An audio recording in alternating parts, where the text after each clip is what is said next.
Welcome to a Foxy Tech Tips tutorial on switching between light and dark mode on Mac. If you find this video helpful, please consider subscribing to my channel and liking the video.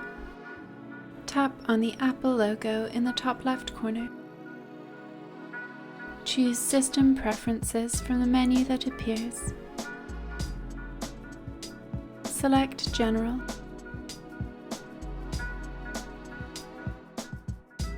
At the top of the general settings, you can choose between light and dark mode by tapping on them.